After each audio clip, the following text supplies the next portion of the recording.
Question है heart shape conductor shown below carries net charge Q. Which of the following statement about the electric field E and the surface charge density sigma below is correct? इस case में एक बात सुनो कि मान लो कि कोई भी इमेजिनरी अगर सरफेस है तो उस केस में एक फैक्टर होता है सिग्मा इंटू में आर। सिग्मा क्या हो जाएगा? सरफेस चार्ज डेंसिटी इंटू में आर हो जाएगा रेडियस ऑफ कर्वेचर। अब यहाँ पे ये मान लो ये कर्व है तो इसको ऐसे बनाओगे तो ये क्या हो जाएगा? रेडियस ऑफ कर्वेचर आर है इसका। तो यहाँ पे और एक मान लो कि आप यहाँ पे बना रहे हो तो सिग्मा इंटू आर ये हमेशा क्या रहता है? कांस्टेंट रहता है। ये क्या है? एक फैक्टर है कि surface charge density into radius of curvature क्या रहेगा? हमेशा कांस्टेंट रहेगा। तो यहाँ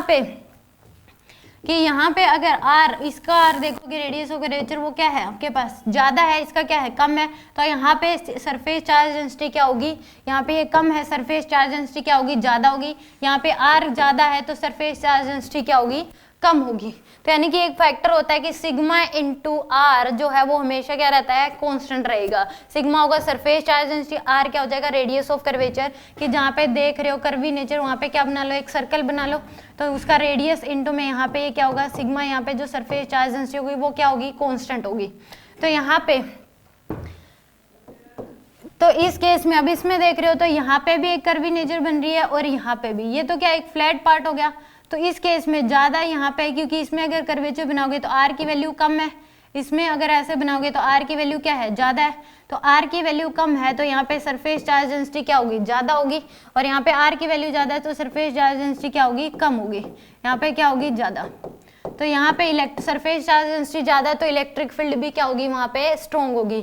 तो E strong and sigma highest at position 1। तो आंसर क्या आएगा इसका? बी ऑप्शन क्या होगा? करेक्ट होगा।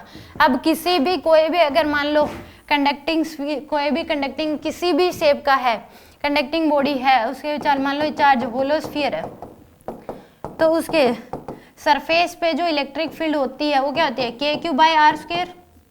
क्यू को क्या लिख सकते हैं हम? सिग्मा इंटू में ए।